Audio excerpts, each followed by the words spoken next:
Hi everybody, Joshua Rorty here, Jeremy Rorty. We want to let you guys know we've been having a lot of fun filming these self-defense videos. We want to take a little break from that right now to get back to some skill-based training, but there's a lot more we want to do with those self-defense videos. We got a few ideas, like we want to do self-defense in case there's an active shooter. What if you're in a crowd, like you're going to a concert or maybe you're hanging out on vacation? We got a couple other ideas, but we also want to hear, what are some of your ideas? What are some self-defense scenarios you would like to see us analyze? We'll go ahead and put a video together for that. But for now, this first exercise we're going to be showing you here is going to be involved with hand and foot coordination and help making both of those faster. With this drill, you're going to be able to make your techniques faster, but then also recognize when your techniques are going too fast. You'll notice that the techniques will feel sloppy. And so you'll be able to use all the concepts from this drill and all your other martial art training to help improve your speed and have good technique.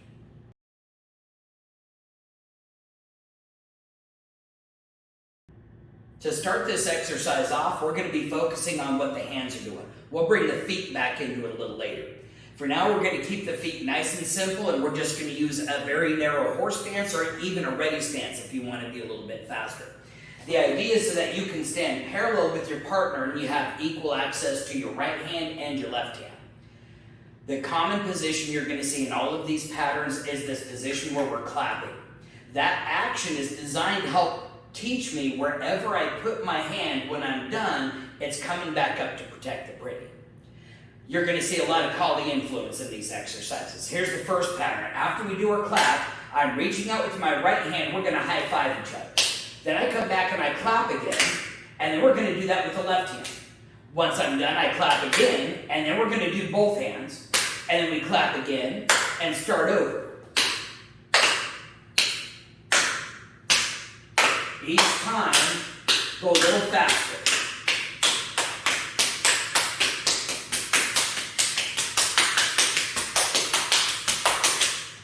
Once you mess up, that means that you've pushed your envelope for your speed. You go back to the beginning, you slow it down, and you do it again until it gets to the point where you miss. And you just keep repeating the process until naturally your speed and your coordination will pick up. Now in this next exercise, we're going to be changing from forward power to up down. And this is very similar to what Mr. Miyagi was trying to teach Daniel-san when he taught him paint the fence. A little bit different though, I'm starting with my right hand up and my left hand down, and I always start right hand up because I'm right-handed. If your partner's doing the same thing, it's going to match up. So you'll notice both my palms are facing forward. What I'm going to do is switch their position with a down and an up.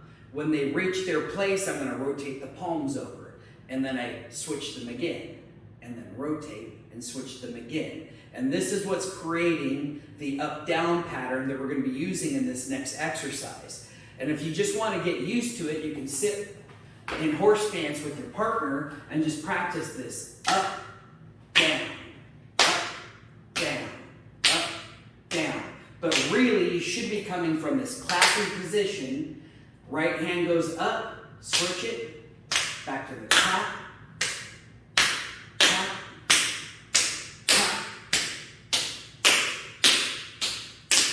So what I'll also point out to you that as far as our timing, not only do we want our hands to hit same time, we want to try to get our clap same time.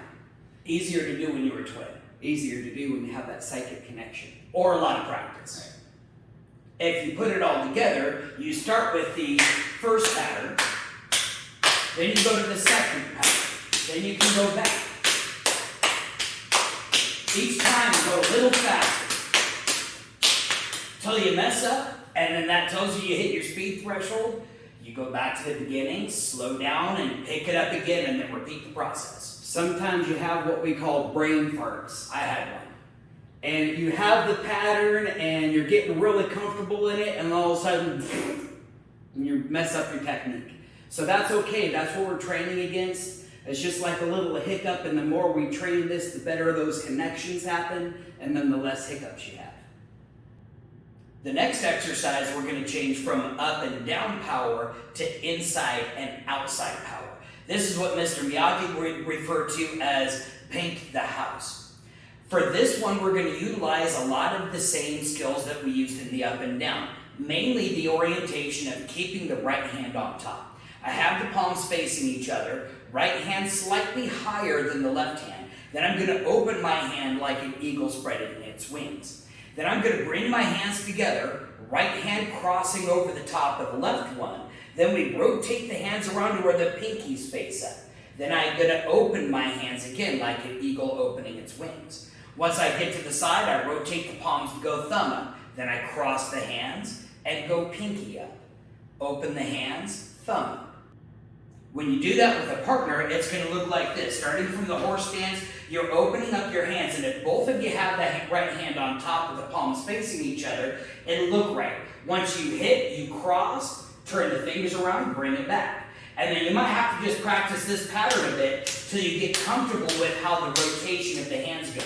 Once you're comfortable with it, you're going to add the clap to the beginning of it. So we clap, we open, crisscross, clap, crisscross, clap, crisscross.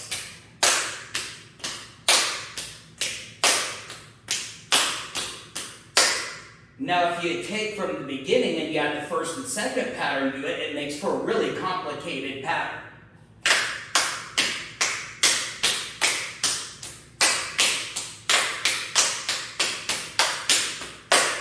Keep going a little faster each time until you mess up. And then again, just start over. Don't get frustrated. Start over, slow it down, and then speed up again. This next pattern is changing to a high-low pattern.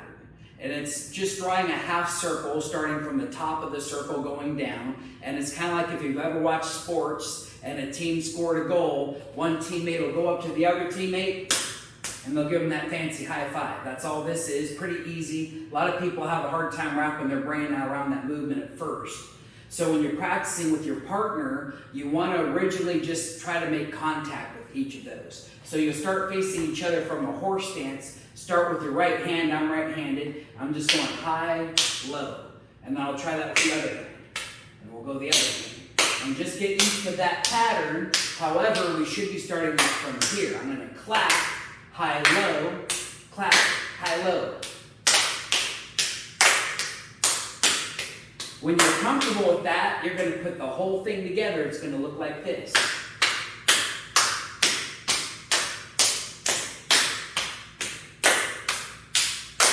And then start over.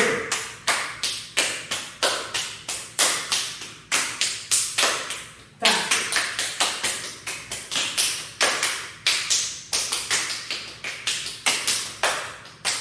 I started making contact with his elbow instead of his hand. So even though we were still in the pattern, I wasn't making contact with what I wanted to make contact with. So this tells me I need to slow that down because a fast technique is no good unless I hit my intended target.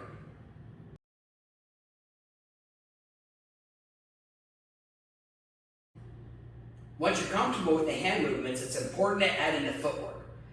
If you're in a fight and you're stuck in one spot, you're in a lot of trouble. You need to be able to move your feet when you're out there on the battlefield. For this exercise, we're going to be alternating between 3 different stances. We're going to use the horse stance, what we refer to as a walking stance, and we're also going to use a kneeling stance, which helps you change your vertical level from high to low.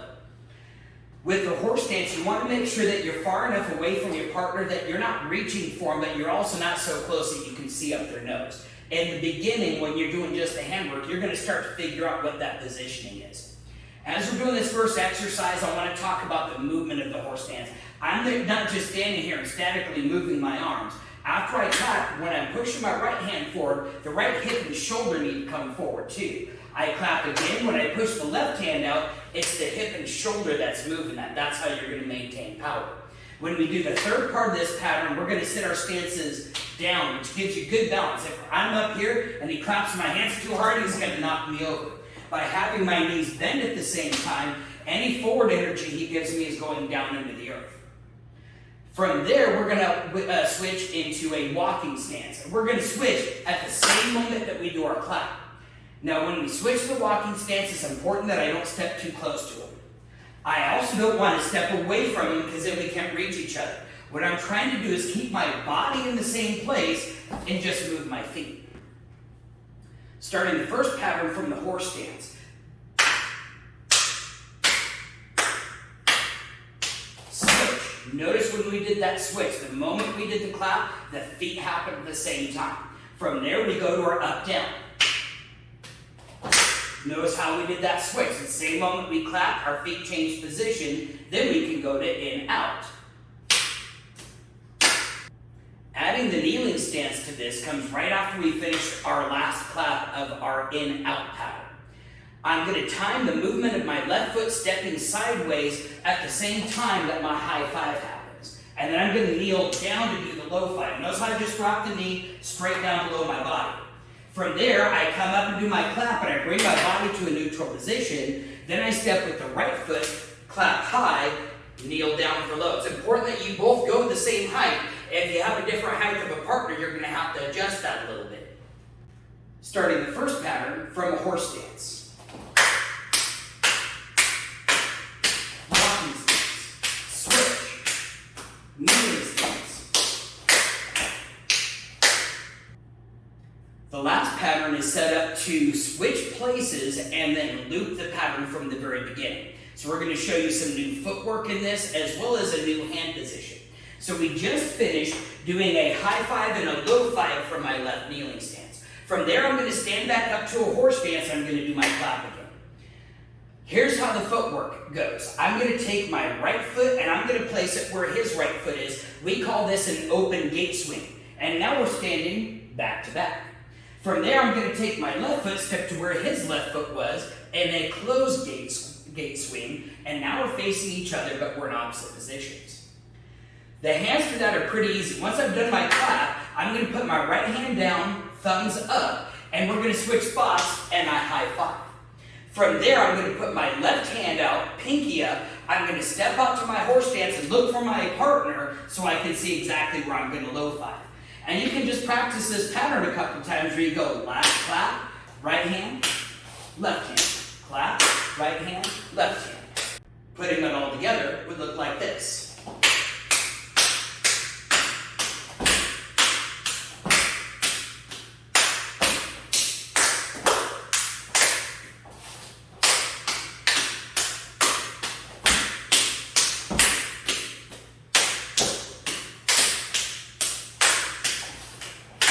And then you'll just keep picking up the pace each time, getting it faster and faster till you mess up and you start over again.